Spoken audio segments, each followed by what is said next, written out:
انفال آیت نمبر 53 میں اللہ نے عروج زوال کا راز بتایا ہے. فرمایا ذالک بأن اللہ لم یکن مغیرا نعمۃ انعمها علی قوم حتی یغیروا ما بانفسہم. یہ اس لیے ہوا کہ اللہ اس نعمت کو جو کسی قوم کو دے چکا اسے اس وقت تک نہیں بدلتا جب تک وہ اپنی اندرونی حالت کو تبدیل نہ کر لے. ایک جگہ قرآن میں اور یہی بات کہا ہے. غالباً سورہ رعد آیت نمبر 11 میں ان اللہ لا یغیر ما بقوم حتی یغیروا ما بانفسہم. اللہ اس قوم کی اچھی حالت کو بری حالت میں اس وقت تک نہیں بدلتا جب تک وہ اپنے اندرونی حالت کو تبدیل نہ کرے. ان دونوں آیتوں میں اللہ نے اخلاقی اصول بتایا ہے کہ مثلاً اللہ کسی قوم کو جو نعمت مثلاً مال و دولت، ملک، اقتدار وغیرہ عطا کرتا ہے تو اس نعمت کی بقا اور اس کا زوال دونوں قوموں کے اخلاق پر منحصر ہے. یعنی جب تک اس نعمت سے ہم آہنگی ہوتی ہے تب تک وہ نعمت اس قوم کے پاس موجود ہوتی ہے، اور جب اخلاقی حالت تبدیل ہو کر کے اس نعمت کے برخلاف زندگی گزارنے لگتے ہیں تو نعمت ان سے چھین لی جاتی ہے. اس میں یہ بات واضح ہو گئی کہ قوموں کا عروج اور زوال دونوں اخلاقی حالات کے تابع ہوتے ہیں. خارجی حالات تو باطنی احوال کا عکس ہوتا ہے. یہ وہ آئینہ ہے جس کے اندر کوئی بھی قوم اپنے اخلاقی حالات کے تمام مراحل اور تمام مناظر دیکھ سکتے ہیں. اور اس زاویہ نگاہ سے اگر تاریخ عالم کا مطالعہ کیا جائے تو نہایت ہی مفید اور نتیجہ خیز ہوتا ہے، بالخصوص ان کے لیے جو اہل تقویٰ ہے. اس طریقے مطالعہ سے یہ حقیقت سامنے آ جاتی ہے کہ عروج اور سربلندی صرف متقین یعنی اللہ کے سچے فرما برداروں کے لیے مخصوص ہے. اگر اس کے برعکس نتیجہ نظر آئے تو جان لیجئے ہمیں یقین کر لینا چاہیے کہ پھر متقین نہیں ہے. غیر متقین کو حکومت ملتی ہی تب ہے جب اللہ کی زمین اہل تقویٰ سے خالی ہو جاتی ہے، اور غیر متقین کو یہ حکومت عارضی طور پر ملتا ہے. مشیت الہی برابر اس کا منتظر رہتی ہے کہ اہل تقویٰ کا کوئی منظم گروہ کھڑا ہو، اللہ ان سے اقتدار لے کر کے ان کے حوالے کرتا ہے. اب یہ تو آیت کا ترجمہ اور اس کی کچھ وضاحت تھی آپ کے سامنے. کچھ پریکٹیکل بھی دیکھ لیں. قرآن جو کچھ بھی کہتا ہے وہ سب پریکٹیکل اس زمین پر موجود ہوتا ہے. آج ہم محکوم ہیں، دوسرے لوگ برسر اقتدار ہیں، تو یہ قصور کس کا ہے؟ اس آیت کی روشنی میں قصور کس کا ہے؟ قصور تو ہمارا ہے. عروج اخلاق پر ہے. جب اخلاق ہمارے اچھے ہوں گے تو ہم عروج پر ہوں گے، جب اخلاق ہمارے خراب ہوں گے تو ہم گڈھے میں گرا دیے جائیں گے. یہ اس آیت کا خلاصہ ہے، بنیادی اصول بتایا. اور پھر اللہ نے کتنے بلند اخلاق کی دعوت دی، اور پھر اس رب کی ماننے والے سب سے زیادہ اخلاق میں نیچے چلے جائیں تو پھر سوال ہی نہیں ہوتا کہ ہم دنیا میں عزت سے رہ لیں. آج کے جو حالات ہیں اس پر میں گفتگو نہیں کروں گا، بڑے دردناک، بہت دردناک. میں سمجھتا ہوں مائک بھی ایک چیز کہنے کی ہی نہیں رہی ہے، اتنے حالات خراب ہو گئے. کہنا بھی نہیں چاہیے، اگر کوئی عقل مند آدمی ہوگا تو نہیں کہے گا. سبب اس کا یہ ہے کہ ہمارے اخلاق ٹھیک نہیں رہے. قرآن کہتا ہے وَمَنْ يُوقَ شُحَّ نَفْسِهِ فَأُولَٰئِكَ هُمُ الْمُفْلِحُونَ. جو لوگ دل کی تنگی سے نجات پا گئے یہی فلاح پانے والے ہیں. ایسے فراخ دل لوگوں کی ضرورت ہے اللہ کو کہ اگر کسی نے ان کے ساتھ دشمنی کی ہے، ان کو رنج اور نقصان بھی پہنچایا ہے، پھر بھی اللہ کی خاطر اس کے تن کو کپڑا اور اس کے پیٹ کو روٹی دینے سے انکار نہ کرے اور اس کی مصیبت کے وقت اس کی مدد سے دریغ نہ کرے. یہ قرآن کہتا ہے. قرآن کے ماننے والوں کو یہ اصول دیتا ہے. اس پر پریکٹیکل صحابہ نے کیا. ایک آیت آپ کے سامنے عرض کر دیتا ہوں. یہ سورہ نور کی آیت نمبر 22 ہے. اس آیت کا شأن نزول یہ ہے کہ جب عفیف کائنات ماں عائشہ صدیقہ رضی اللہ تعالیٰ عنہ پر منافقین نے بہتان لگایا تو اس میں ایک صحابی جو مہاجر تھے اور ابو بکر صدیق رضی اللہ تعالیٰ عنہ کے دور کے رشتہ دار تھے. ان کا نام عبداللہ ابن اساسہ ہے. یہ بھی غلط فہمی کا شکار ہو کر کے الزام لگانے والوں میں یہ بھی شامل ہو گئے تھے. اور ابو بکر صدیق چونکہ یہ غریب تھے تو ان کو خرچہ دیا کرتے تھے. تو جب ابو بکر صدیق کو یہ معلوم ہوا کہ میری بیٹی پر جو لوگ الزام لگائے اس میں یہ آدمی میرا رشتہ دار بھی شریک تھا، تو ابو بکر صدیق نے قسم کھا لیا کہ اب میں اس کی مدد نہیں کروں گا. ابو بکر کی اس قسم کھانے پر اللہ نے کیا کہا اور سنیے. وَلَا يَعْتَلِ أُولُو الْفَضْلِ مِنْكُمْ وَالسَّعَةِ أَنْ يُؤْتُوا أُولِي الْقُرْبَى وَالْمَسَاكِينَ وَالْمُهَاجِرِينَ فِي سَبِيلِ اللَّهِ وَلْيَعْفُوا وَلْيَصْفَحُوا أَلَا تُحِبُّونَ أَنْ يَغْفِرَ اللَّهُ لَكُمْ وَاللَّهُ غَفُورٌ رَحِيمٌ. اس کا مطلب یہ ہے کہ تم میں سے جو لوگ فضل والے اور وسعت والے ہیں یعنی مالدار ہیں، تم میں سے جو لوگ فضل والے اور وسعت والے ہیں وہ اس بات کی قسم نہ کھائیں کہ ہم رشتہ داروں کو، محتاجوں کو اور اللہ کی راہ میں ہجرت کرنے والوں کو نہ دیں، بلکہ کو چاہیے کہ معاف کر دیں اور درگزر کر دیں. آگے بڑی عجیب بات اللہ نے کہا الا تحبون ان یغفر اللہ لکم. کیا تم نہیں چاہتے کہ اللہ تم کو معاف کر دے؟ واللہ غفور رحیم، اور اللہ معاف کرنے والا مہربان ہے.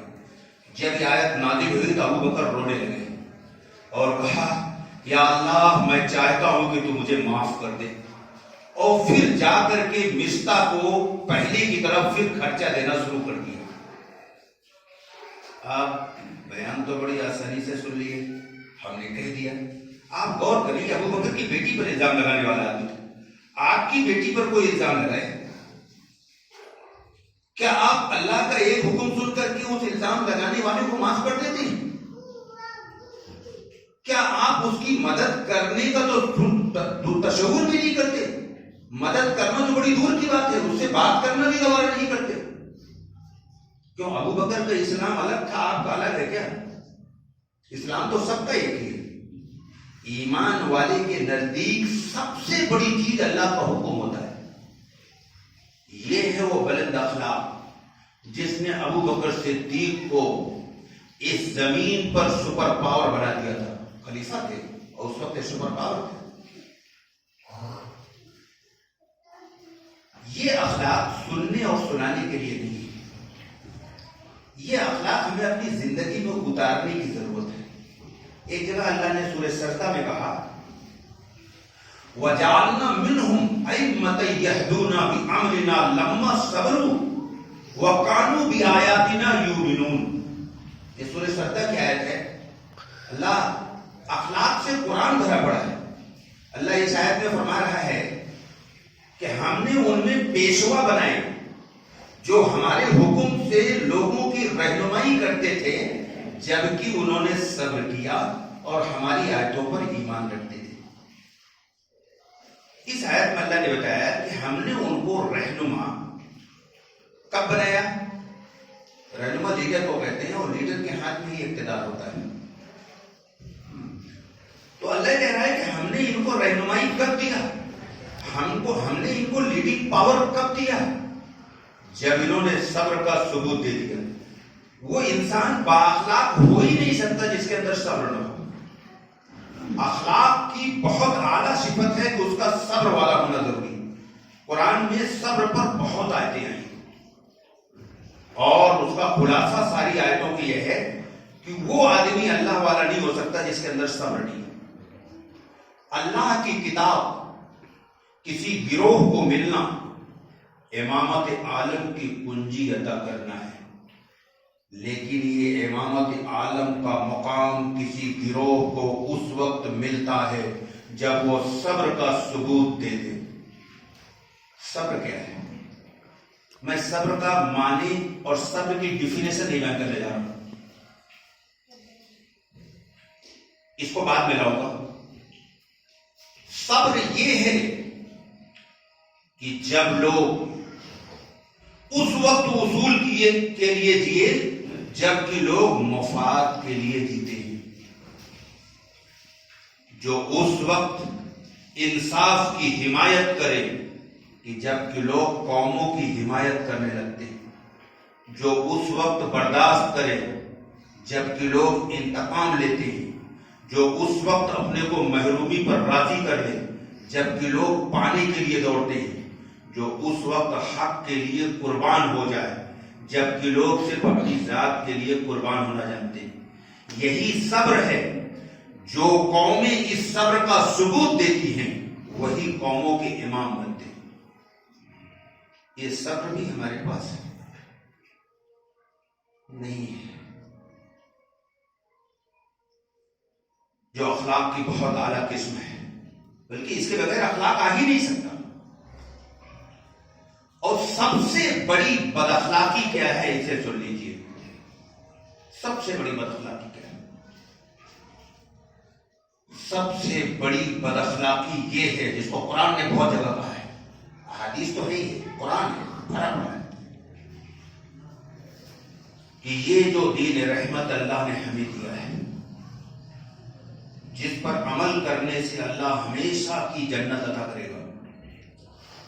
اور جنت کی زندگی کے مقابلے میں دنیا کی زندگی کیا ہے, یہ طرح سے ایک جملے میں سمجھ لیجیے. عنوان میرا آج یہ نہیں لیکن ایک جملے میں لا دوں تاکہ آپ سمجھیں کہ آپ کتنی بڑی چیز کی طرف چل رہے ہیں. تو سنجیدگی بھی آئے گی. اللہ کے رسول نے فرمایا سمندر میں سوئی ڈبو کر نکال لی جائے تو جو پانی سوئی میں لگا وہ ہے دنیا کی زندگی, اور جو سمندر کا پانی ہے وہ آخرت ہے. اس دنیا کی زندگی کا کوئی مقابلہ نہیں ہو سکتا. لاکھوں کروڑوں سال ختم ہو جائے گا, وہ زندگی ختم نہیں ہوگی. اس اتنی بڑی زندگی کی کامیابی کے لیے مختصر سا وقت آپ کو دیا گیا ہے کہ اس بڑی کامیابی کو خود بھی حاصل کریے اور آپ کے اندر یہ بے چینی اور تڑپ اور فکر ہونی چاہیے کہ دنیا کا ہر انسان اس جنت میں جانے والا بن جائے. قرآن اپنی جگہ پر, میں ایک حدیث پیغمبر کی لا رہا ہوں اسی سے ہی ذرا اندازہ. بااخلاق انسان کا جو پیمانہ پیغمبر نے پیش کیا وہ کیا ہے جانتے ہیں آپ؟ فرمایا جو اپنے لیے پسند کرے وہی دوسروں کے لیے پسند کرے. اچھا, ہم یہ چاہتے ہیں کہ جنت ہمیں مل جائے اور دوسروں کو نہ ملے, یہ تو بااخلاق انسان کی پہچان نہیں, یہ تو بد اخلاق انسان ہے. اور اللہ کے رسول نے فرمایا قسم اس کی جس کے قبضے میں میری جان ہے, جنت میں صرف وہی لوگ جائیں گے جو با اخلاق ہوں گے. جس کے اخلاق اچھے ہوں گے. اور دوسری جگہ بخاری کی روایت ہے کہ لوگ نیکیاں بہت لے کے آئیں گے لیکن بد اخلاقی کی وجہ سے ساری نیکیاں ختم ہو جائیں گی اور جہنم میں ڈال دیا جائے گا. تو میں یہ عرض کر رہا تھا کہ سب سے بڑا بد اخلاق کون ہے؟ یہ بہت ہی سیریس میٹر ہے جس پر آپ بولنے جا رہا ہوں. سب سے بڑا بد اخلاق کون ہے؟ سب سے بڑا بد اخلاق وہ ہے جو اس زمین پر بسنے والے تمام انسان جو قرآن نہیں جانتے، جو آخری رسول کو نہیں جانتے، ان تک یہ قرآن اور رسول کا وہ پیغام جو ہمیں ہمیشہ کی جنت عطا کرے گا پہنچانا، یہ با اخلاق کی پہچان ہے، اور نہ پہنچانا یہ بد اخلاق کی پہچان ہے. اور یہ وہ عمل ہے. میں اس کو ابھی ایک واقعہ ثابت کرنے جا رہا ہوں، اور ایسا واقعہ ہے کہ دنیا کی ہر مسجد میں وہ کتاب موجود ہے. یعنی جو واقعہ میں ابھی سنانے جا رہا ہوں واقعہ تمام لوگ جانتے ہیں، 50% لوگ تو جانتے ہی، لیکن اس انداز سے نہیں جانتے جہاں میں لانے جا رہا ہوں. ایک واقعہ ہے جو کتابوں میں آتا ہے اور تقریباً 50% مسلمان اس واقعے کو جانتا ہے. وہ واقعہ یہ ہے کہ تبوک ایک علاقہ ہے. اللہ کے رسول سپر پاور اس وقت کے جو تھے، دو سپر پاور تھے، روم اور ایران. روم کو آج اٹلی کہتے ہیں. تو یہ دو سپر پاور تھے. ان میں سے ایک سپر پاور سے جنگ کے لیے پیغمبر نے مدینے میں اعلان کر دیا کہ سب کو چلنا ہے. تو لوگ تیار ہوئے اور 30,000 لوگ تیار ہوئے. بہرحال کل سپر پاور کی تو کئی لاکھ فوج تھی. یہ 30,000 تیار ہوئے. واقعہ بہت مختصر کروں گا ورنہ یہ 20 منٹ لے لے گا. اس کو 2-3 منٹ میں پورا کرنے جا رہا ہوں. 30,000 لوگ نکلے. مدینے میں صرف وہ لوگ رہ گئے جو منافق تھے. اچھا، مسلمانوں میں ہے غلط فہمی، ایک منافق صرف نبی کے زمانے میں تھے. یہ مسلمانوں کی 95% لوگ یہی سمجھتے ہیں. یہ جھوٹ ہے. منافق ہر زمانے میں تھے، آج بھی ہیں، قیامت تک رہیں گے. یہ مسلمانوں کے یہاں یہ عقیدہ بن گیا ہے کہ منافق حضور کے زمانے میں تھے. ارے منافق آج بھی ہیں. قرآن نے کافروں کے بارے میں اتنا تذکرہ نہیں کیا ہے جتنا منافق. 3 تذکرہ کیا. سورہ بقرہ اٹھائیے تو ایمان والوں کا تذکرہ کیا کہ ایمان والے کسے کہتے ہیں، ان کے کیا سمپٹمز ہیں. پھر اللہ نے کہا کہ کافر کسے کہتے ہیں، اس کے کیا سمپٹمز ہیں. پھر منافقین کی تفصیل 25 آیتوں میں ہے. یہ تو 2-2, 3-3 آیتوں میں ختم ہو گیا. منافقین پر اور پورا قرآن کو تم اٹھائیے تو 100 آیتیں تقریباً نکل آئیں گی جو منافقین کی پہچان، ان کی علامت بتائی گئی. تو مدینے میں جو منافق تھے وہ نہیں گئے تھے، اور یہ جو معذور لوگ تھے وہ نہیں گئے تھے. اور اس میں 3 سچے پکے مسلمان بھی تھے جو نہیں گئے تھے. ایک کا نام تھا مرارہ بن ربی، دوسرے کا نام تھا ہلال بن امیہ. یہ دونوں بدری صحابی. بدری ان کو کہتے ہیں جو پہلی جنگ ہوئی تھی بدر کی جگہ پر. ایک جگہ کا نام بدر ہے. تو اس میں جو لوگ شریک ہوئے اللہ نے کہا کہ ان کے گناہ سب معاف ہے. معافی کا اعلان اللہ نے کر دیا، ان کی بخشش کا اعلان کیا.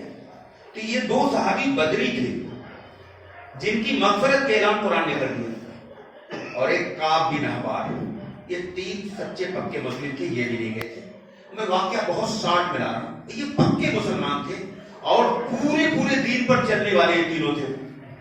جب اللہ کے رسول تبوک سے واپس آ گئے تو آپ گھر میں نہیں جاتے تھے. مصنون طریقہ یہ ہے، ہمیں بھی ایسا کرنا چاہیے کہ اللہ کے نبی پہلے مسجد میں جاتے تھے، وہاں بیٹھتے تھے، لوگ ملنے آتے تھے، ان سے بات چیت کرتے تھے، پھر گھر جاتے تھے. یہ طریقہ تھا پیغمبر کا، اور آج بھی لوگ کرتے ہیں، کرنے والے. تو منافقین آئے اور جھوٹی باتیں کر کے صفائی دے کر چلے گئے، اور اللہ کے نبی نے سب کو درگزر کر دیا، معاف کر دیا. ہاں جاؤ، ٹھیک ہے، تمہارا یہ ادھر تھا.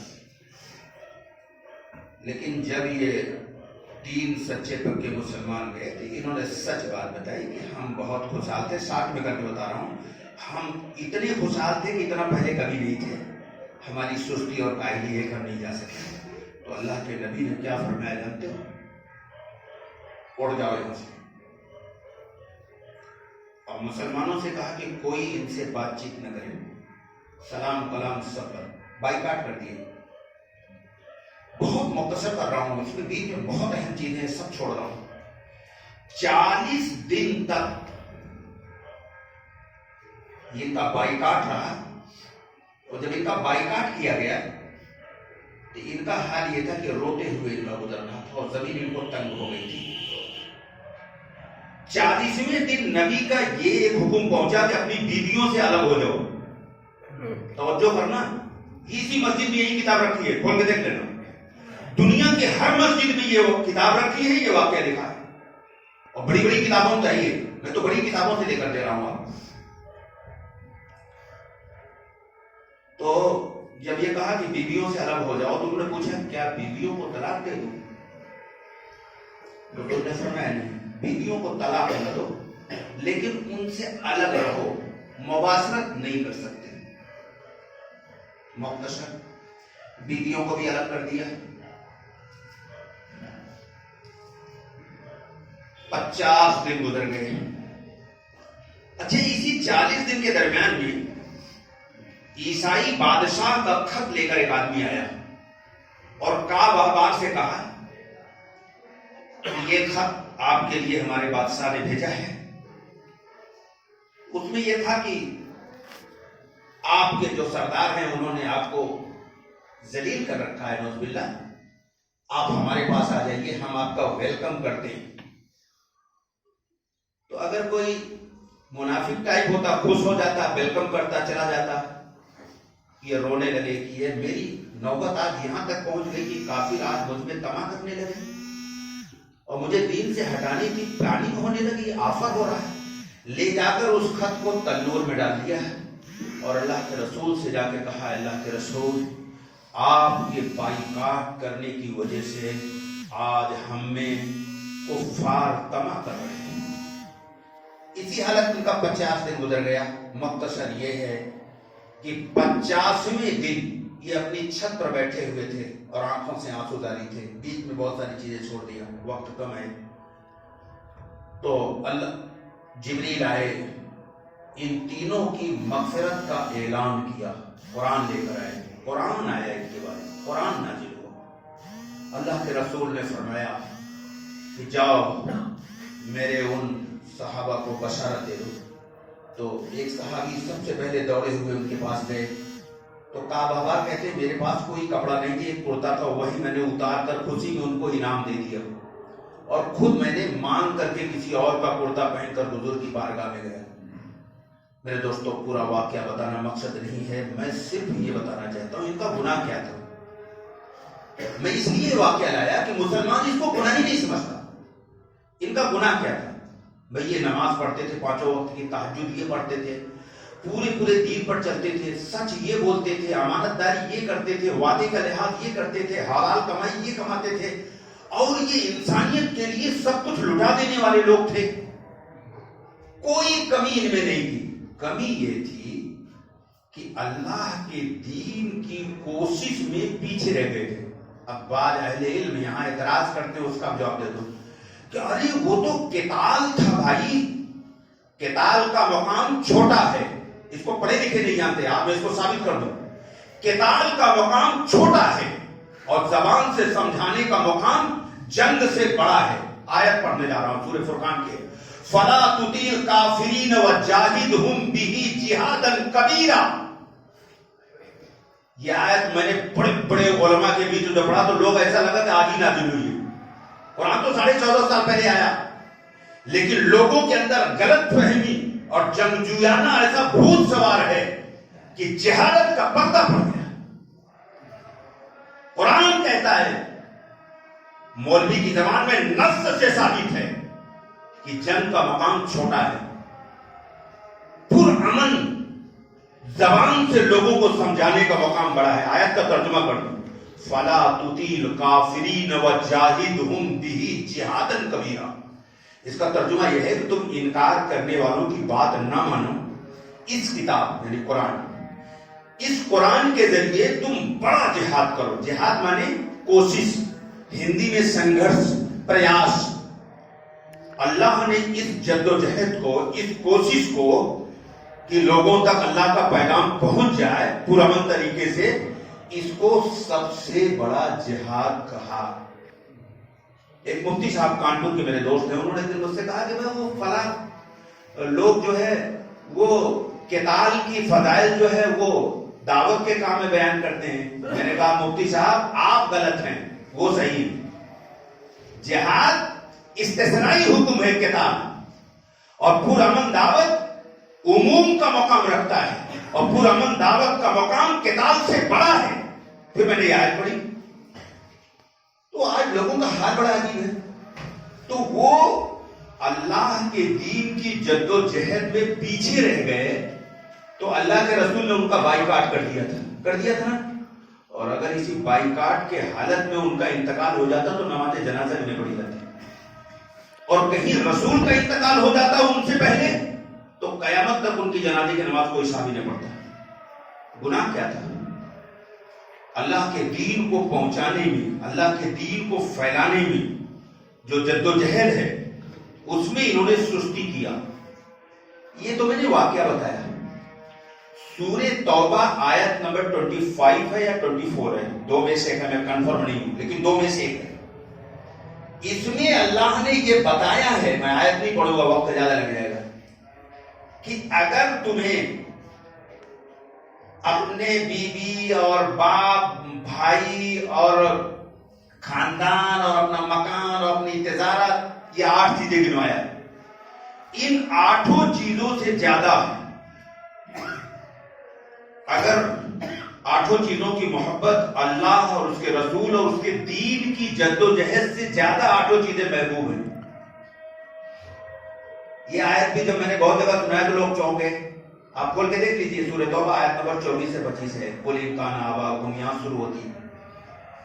اگر یہ 8 چیزوں کی محبت اللہ کے دین کی کوشش سے زیادہ محبوب ہے تو قرآن یہ کہتا ہے کہ اللہ کے حکم کا انتظار کرو۔ یہاں حکم سے مراد عذاب ہے، حکم کے معنی عذاب ہے، اللہ کے عذاب کا انتظار کرو۔ یہ قرآن ہے۔ میں اس لیے اس کو لایا کہ آج 99% ایک مذکورہ چھوڑ رہا ہوں ورنہ پرسنٹیج اس سے زیادہ جاتا ہے، مسلمان اس کو گناہ ہی نہیں سمجھتا کہ یہ کوئی گناہ ہے۔ یہ تو وہ گناہ ہے کہ اللہ نے اس گناہ کے ہوتے ہوئے کہا کہ تمہارا کوئی عمل مانا نہیں جائے گا، دنیا بھی تمہاری اجاڑ دوں گا، یہ اللہ نے کہا ہے، اور آخرت بھی اجاڑ دی جائے گی۔ کیا اس سے بڑی کوئی پریکٹیکل مثال ہو سکتی ہے کہ آج دنیا میں ہمارا حال یہ ہو گیا ہے؟ آپ میں سے کتنوں کو معلوم مجھے نہیں پتا ہے، لیکن جو لوگ جان رہے ہیں، جن کی نظر اس وقت پوری دنیا کے حالات پر ہے، جانتے ہو کیا حالت ہو گیا؟ جیسے کوئی شکاری کسی شکار کا پیچھا کرتا ہو، بیچارہ جان بچا کے بھاگتا ہے اور بچ نہیں پاتا، یہ پوزیشن پوری دنیا میں ہماری ہونے جا رہی ہے، اور تقریباً بعض جگہ ہو گئی ہے، بعض جگہ ہو گئی ہے۔ میں نام لیے بتا رہا ہوں، کئی لاکھ مسلم جو ہیں، نام ہی لے لے رہا ہوں، اوئیگر نام کے مسلم ہیں جو چائنا میں ہیں، ان کا کیا حال ہے؟ چونکہ میرا اصول کچھ ہے دعوت کی وجہ سے کہ میں اس طرح کے واقعات عام مذہب میں نہیں لاتا۔ تنہائی میں بیٹھیے تو میں ایسے سینکڑوں گنوا دوں گا۔ ان کے کیا حالات ہیں؟ غلاموں کے بھی ایسے حالات نہیں تھے، غلاموں کے بھی ایسے حالات کبھی تاریخ میں نہیں تھے جو حالات ان کے یہاں ہیں۔ اور ملک ہیں اور بہت جگہ ہیں، میں نام نہیں لینا چاہتا۔ یہ کیوں ہے؟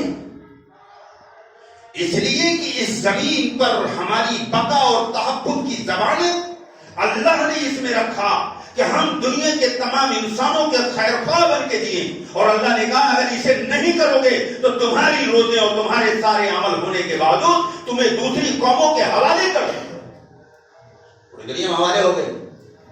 احساس نہیں مسلمانوں کو، دنیا کی اعلیٰ بلا جھوٹی قصے کہانی سب سننے اور ماننے کو تیار ہیں، لیکن یہ مسلمانوں کی سمجھ میں نہیں آتا، یہ بھی گناہ ہے۔ میں نے اسی لیے واقعہ بتا دیا، اور دنیا کی ہر مسجد میں وہ کتاب موجود ہے، کھول کے دیکھ لینا کہ ان کا بائیکاٹ کیوں ہوا تھا۔ آج تو پوری امت کو اس کا تصور بھی نہیں ہے کہ یہ کوئی کام ہے. یہ سب سے بڑی بد اخلاقی ہے. گویا بزبان حال آج کا مصری کے کہہ رہا ہے کہ اے ہند کے مسلمانوں، تم نے ہماری آخرت اجاڑی ہے، ہم تمہاری دنیا اجاڑ دیں گے. ابھی جانتے ہو ایک قانون نیا آیا ہے؟ نہیں جانتے شاید. اس پہ سب فورس بنی ہے. کورٹ سے اس کو وارنٹ لینے کی بھی ضرورت نہیں ہے.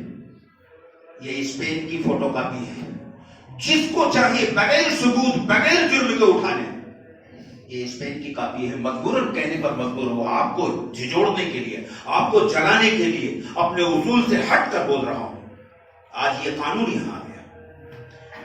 یہ دنیا میں صرف اسپین میں تھا یہ قانون، اور اسی قانون کی بنیادیں پر 100 سال میں اتنا برا حشر کیا. 100 سال لگ گئے تھے ان کو. یہاں 100 سال نہیں لگیں گے. اس کی وجہ دوسری. اس لیے میرے بھائی، اس بے حسی سے توبہ اجتماعی کرنی چاہیے. پورے قرآن میں ایک ہی آیت اجتماعی توبہ کی ہے، توبوا الی اللہ جمیعا ایھا المؤمنون لعلکم تفلحون. اے ایمان والو، تم سب مل کر توبہ کرو تاکہ تم فلاح پا جاؤ. فلاح مانے کامیابی. لفظ فلاح میں دنیا اور آخرت دونوں کامیابی چھپی ہوئی ہے. لفظ فلاح آئے تو دونوں. تو ہمیں اس گناہ سے توبہ کرنے کی ضرورت ہے، اور اپنی اپنی کیپیسٹی کے اعتبار سے جو جہاں ہے وہ اس جد و جہد کو اپنی زندگی کا نصب العین بنا لے. آج میں نے ایک ویڈیو بھیجا ہے، خالی یہ سیمپل کے طور پر امام صاحب کے پاس. ابھی انہوں نے دیکھا کہ نہیں دیکھا، اور میں یہاں پہ کچھ لوگوں کو بات بھیج دوں گا جو واٹس ایپ پر ہمارے جڑے ہیں. میں نے یہ دکھانے کے لیے ویڈیو بھیجا امام صاحب کے پاس کہ آپ دیکھیے دنیا آج کہاں پہنچی ہے، کیا ہونے جا رہا ہے. اس لیے میرے بھائیوں، سمجھیے، جاگیے، ہوش میں آئیے. جمعے کی نماز کے بعد اگر آپ بیٹھیں گے تو ہم کچھ اور ہی بہت ہی دردناک چیزیں جو ہم مائک پر نہیں کہہ سکتے وہ ہم آپ کو بتائیں گے. اور اگر آپ کے ذہنوں میں کوئی سوال ہو تو سوال کریے گا. سوال کرنا بھی مسنون ہے. سوال کرنے والے سے ہی مجھے امید ہوتی ہے کہ دنیا میں کچھ کرے گا. وما علینا البلاغ.